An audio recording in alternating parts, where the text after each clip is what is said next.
नमस्कार. मी डॉक्टर प्रभाकर सांगले, piles fissure fistula विशेषज्ञ, proctologist, anorectal surgeon, Indu wellness piles speciality laser hospital, Pimple Saudagar, पुणेमध्ये मी कार्यरत आहे. आज आपण सगळ्यात इम्पॉर्टंट महत्त्वाच्या अशा विषयावर बोलणार आहे, की लेझर सर्जरीमध्ये किंवा आर एफ फ्रिक्वेन्सी टेक्निकमध्ये किंवा वाफ्ट यामध्ये मिनिमल इन्व्हेसिव्ह सर्जरीमध्ये पाईल्स फिशर फिशुला यामध्ये कसा उपयोग करता येईल. तर सर्वात पहिल्यांदा आपण समजून घेऊया की पाईल्स, फिशर आणि फिशुला हे तीन म्हणजे काय आहेत. पाईल्स म्हणजे काय असतात की रक्ताच्या ज्या गाठी असतात किंवा मांसल भाग जो असतो तो ॲनल कॅनल किंवा संडासाच्या गुदद्वारातून बाहेर येतो, त्याला आपण पाईल्स असे म्हणतो. याच्यामध्ये काही वेळेला ब्लिडिंग असतं, काही वेळेला दुखणे असतं, काही वेळेला सूज असतं. या प्रकाराला आपण काय म्हणतो तर पाईल्स असं म्हणतो. फिशर म्हणजे काय, संडासाच्या जागेच्या आतमध्ये जे म्युकोजा आणि सबम्युकोजा म्हणजे अंतःस्राव जे आवरण असतात, त्या आवरणाला काय होतं की हार्ड मोशन घासून गेल्यामुळे तिथं काय होते की एक जखम तयार होते. त्या जखमेला आपण काय म्हणतो तर फिशर म्हणतो. या फिशरमध्ये काय असतं की खूप क्रुशिएट म्हणजे खूप तीव्र प्रकारचा पेन असतो आणि कधी-कधी त्याला लागून ब्लिडिंगही असतं. तिसरा प्रकार आहे की फिशुला. फिशुला म्हणजे काय, एक असं टनेल बनतं की संडासाच्या जागेपासून ते बटकपर्यंत असं कंप्लीट एक टनेल बनतं. तो टनेल कसा असतो तर अस्वच्छ असतो आणि त्याच्यातून काय निघत असतं तर पस किंवा घाण निघत असतं. ह्या अस्वच्छ किंवा खराब टनेलला इंटर्नल ॲनल कॅनलच्या आतून स्किनपर्यंतच्या टनेलला आपण काय म्हणतो फिशुला किंवा भगंदर किंवा नळी असं म्हणतो. आता या हे जे मी आता तुम्हाला वरती सांगितलेलं आहे पाईल्स, फिशर, फिशुला याच्यामध्ये आता पारंपरिक दृष्टीने असं विचार करण्यात येतो, की प्रत्येक जण ह्याला होत असतो किंवा खूप लोकांना होत असतो. ऑपरेशन केलं तरी ह्याला काही उपयोग नाहीये आणि परत-परत रिकरंट होतच असतो. तर मग कशाला ट्रीटमेंट घ्यायचं? हा सगळ्यात महत्त्वाचा इम्पॉर्टंट हे ॲस्पेक्ट आहे. सेकंड दुसरं ॲस्पेक्ट मग लोकांचं काय असतं, की एवढं सिव्हिअर पेन आहे आणि जर ऑपरेशन केलं तर याच्यापेक्षा अधिक पेन होईल आणि खूपच खराब असतं ऑपरेशन आणि त्याला 10-10 दिवस, 15-15 दिवस असं ॲडमिट राहायला लागतं आणि नंतरही खूप दिवस जातात.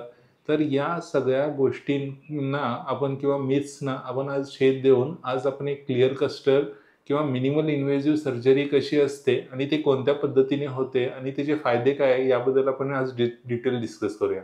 तर सगळ्यात महत्त्वाचं पहिलं ऑप्शन आहे की लेझर. लेझरमध्ये काय असतं, एक छोट्याशा गाईडेड फायबरद्वारे आपण काय करतो, ॲनल कॅनलच्या आतमध्ये जाऊन जिथे पाईल्स असतात म्हणजे जिथं मांसल भाग असतो तिथे जाऊन हाय फ्रिक्वेन्सी किंवा ॲक्युरेट एनर्जी तिथे आपण प्रोव्हाईड करतो. या एनर्जीमुळे काय होतं, की जे आतमधले पाईल्स किंवा ज्या नसा असतात, ज्या फुगलेल्या असतात, त्या फुगलेल्या नसा पूर्णतः श्रिंक होतात. म्हणजे त्याच्या आतमधला जो ब्लड सप्लाय किंवा रक्तप्रवाह असतो तो कंप्लीटली सील होतो. वॉटर सप्लाय सगळा बंद होतो आणि त्यामुळे तिथले जे सगळे नसा ज्या फुगलेल्या असतात, तो श्रिंक होऊन कंप्लीटली नाहीसे होतात. ही टेक्निक ही कंप्लीटली मिनिमल इन्व्हेसिव्ह म्हणजे कुठेही काटछाट, कुठेही असं खूप फाडून टाकले या पद्धतीने नसते. त्यामुळे हे मिनिमल इन्व्हेसिव्ह सर्जरी जे इंटर्नल पाईल्ससाठी आपण जे वापरतो, तो अगदी पेनलेस असतं किंवा इव्हन दो पेन बऱ्याच वेळेला नसतंच. दुसऱ्या टेक्निकमध्ये आपण हेच लेझरमध्ये आपण जेव्हा आपण काय करतो, की फिशरसाठी जेव्हा आपण वापरतो, फिशरमध्ये बेसिकली 2 टेक्निकसाठी आपल्याला हे लेझर वापरायला लागतात. एक पहिलं असतं, की फिशरच्या इंटर्नल जिथं जखम झालेली आहे किंवा जिथं घाव झालेला आहे, त्याच्या कडा ज्या असतात त्या हार्ड झालेल्या असतात किंवा तिथलं एकदम फायब्रस टिश्यू जाड झालेला असतो. त्यामुळे बेसिक प्रॉब्लेम काय होत असतो, रक्तप्रवाह सुरळीत नसतो किंवा ऑक्सिजनेशन सप्लाय हे कमी असल्यामुळे त्या जखमा कधी बऱ्याच होत नसतात. त्याला आपण क्रॉनिक फिशर असं म्हणतो. यामध्ये आपण काय करतो, तिथे जाऊन लेझरने ते सगळं आपण जाळतो. म्हणजेच तिथं हाय एनर्जी दिल्यामुळे जो फायब्रस टिश्यू असतो, तो फायब्रस टिश्यू हा कंप्लीटली नाहीसा होतो. म्हणजे फिशर बेड कंप्लीटली नाहीसा होतो. त्याचबरोबर जो रक्तपुरवठा जो खंडित झालेला आहे, तोही कंप्लीटली सुरळीत होतो आणि जखम पूर्णपणे भरून जाते. या ट्रीटमेंटला आपण काय म्हणतो, की लेझर फिशरेक्टॉमी असं म्हणतो. याचबरोबर बऱ्याच वेळेला त्या जखमामुळे आतमधले जे स्फिंक्टर्स असतात, जे इंटरनल स्फिंक्टर्स असतात, त्याच्यामुळे तिथली जागा ही पूर्णतः कमी किंवा बारीक झालेली असते. ॲनल कॅनलला ओपनिंगच नसते. त्यामुळे काय होत असतं, की जो मल असतो, तो मल बाहेर निघताना कंप्लीटली घासून जात असतो. काही चिरल्यासारखं, काही कट केल्यासारखं किंवा काही असं पूर्ण असं कापल्यासारखं अशा प्रकारच्या वेदना ह्या पेशंटला होत असतात. ह्या पेशंटमध्ये आपल्याला बऱ्याच वेळेला काय करायला लागतं, तर आपल्याला लॅटरल इंटर्नल स्फिंक्टरेक्टॉमी किंवा लेझर लॅटरल इंटर्नल स्फिंक्टरेक्टॉमी आपल्याला करावी लागते. या प्रोसिजरमध्ये आपण काय करतो, आतमध्ये जो इंटर्नल स्फिंक्टर आहे, जो परमनंटली बंद झालेला आहे किंवा क्लोज झालेला आहे, त्या क्लोज झालेल्या स्फिंक्टरला आपण थोडंसं कट करून आपण ओपन करतो. जेणेकरून तुमची जी आवळलेली किंवा बंद झालेली जागा असते ती नॉर्मलाईज होते आणि नॉर्मलाईज झाल्यामुळे तुमचं मोशन जे आहे ते प्रॉपरली होतं आणि या पद्धतीने आतमध्ये तुमचं जी जखम असते ती जखम प्रॉपरली भरून कंप्लीटली हील होते. तिसरा प्रकार जो आपण फिश्युला बोललो, फिश्युलामध्ये काय होतात, लेझरचे खूप सारे आपल्याला टेक्निक्स आहेत. तर लेझरने काय करतो, आपण तो ट्रॅक जो आहे, जो खराब अस्वच्छ ट्रॅक आहे, तो कंप्लीटली आपण काय करतो, ॲब्लेट म्हणजे तो सगळा जाळून टाकतो आणि आतमध्ये आपण तो सील करतो. या पद्धतीने ते बंद करतो. हे सगळ्यात महत्त्वाचं पहिलं आपण जे पाहिलं ते लेझर सर्जरी बद्दल पाहिलेलं आहे. सेकंड आपण बघतोय की रेडिओ फ्रिक्वेन्सी किंवा आर-एफ. आर-एफची टेक्निक आणि लेझरमध्ये जवळजवळ सारखेपणाच आहे. लेझरमध्ये जसं आपण हाय फ्रिक्वेन्सी यूज करतो तसंच आर-एफमध्ये काय करतो आपण इलेक्ट्रिक किंवा विद्युत ह्याच्याबरोबर हाय एनर्जीने तिथला जो भाग असतो इंटर्नल पाईल्सचा किंवा बाहेरच्या पाईल्सचा तो आपल्याला काय करावा लागतो, तो जाळून टाकावा लागतो.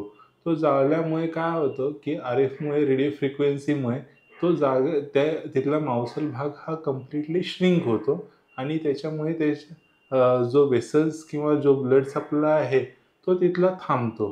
त्यामुळे तिथले पाईल्स नाहीसे होतात. याचबरोबर आपण हे फिशरमध्येही यूज करू शकतो आणि फिश्युलाच्या ट्रॅकमध्येही कंप्लीटली ते जाळून आपण तिथं जाळल्यामुळे ते ट्रॅक सील होतं.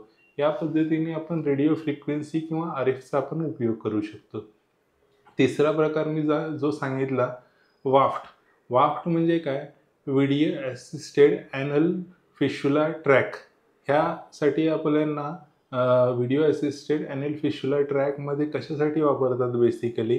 कॉम्प्लेक्स किंवा कॉम्प्लिकेटेड जे केसेस असतात, जे सहजासहजी ठीक होणारे नसतात किंवा ज्याच्यामध्ये खूप जास्त चिरफाड असते, या केसेसमध्ये आपल्याला वाफ्ट ही थेरपी म्हणजे एक वरदान असल्यासारखं आपल्याला हे समजू शकतो.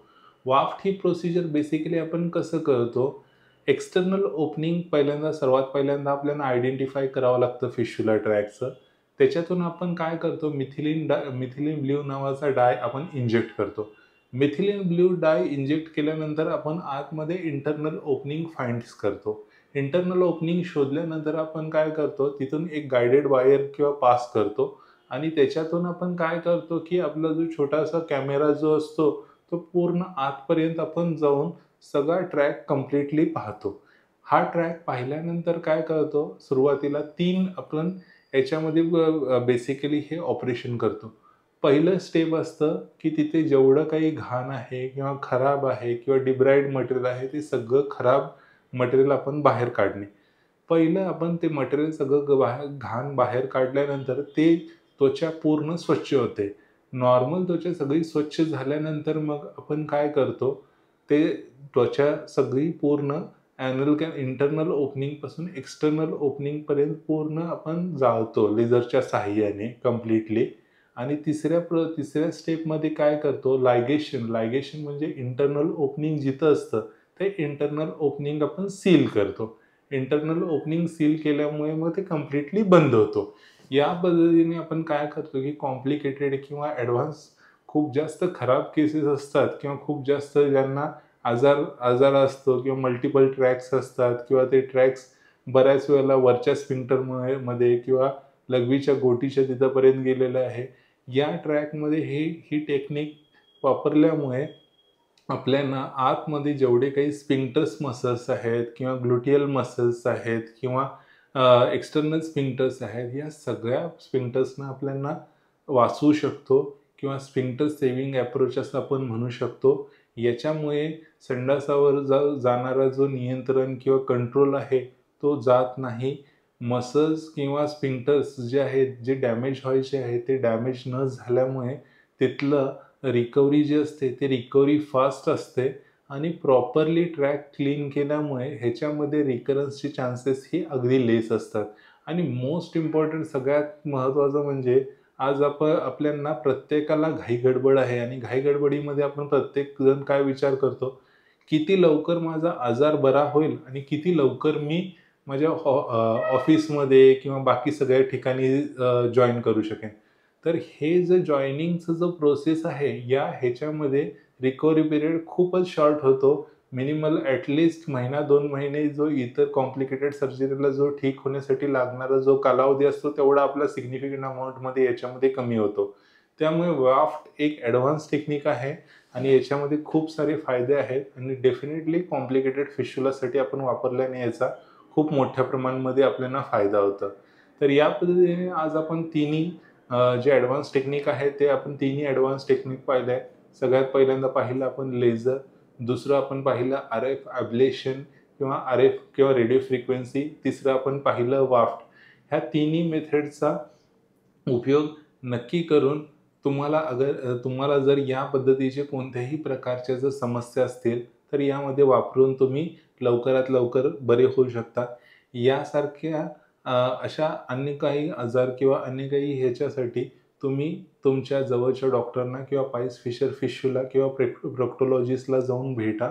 ते तुम्हाला योग्य गाईडन्स करून कोणत्या पद्धतीचं ऑपरेशन तुम्हाला करण्याची गरज आहे किंवा कोणत्या पद्धतीचा तुम्हाला आजार आहे आणि त्यासाठी सगळ्यात उपयुक्त कोणती मेथड आहे याबद्दल तुम्हाला नक्की गाईडन्स करतील. आणि तरी पण तुम्हाला जर काही शंका असेल किंवा काही तुम्हाला जर क्युरी असतील, तर खाली कमेंटमध्ये तुम्ही कमेंट करा किंवा आम्हाला 8793504386 या नंबरवर तुम्ही आमच्याशी संपर्क साधू शकता. भेटूया अशाच एक माहितीपूर्ण व्हिडिओमध्ये. धन्यवाद. Thank you.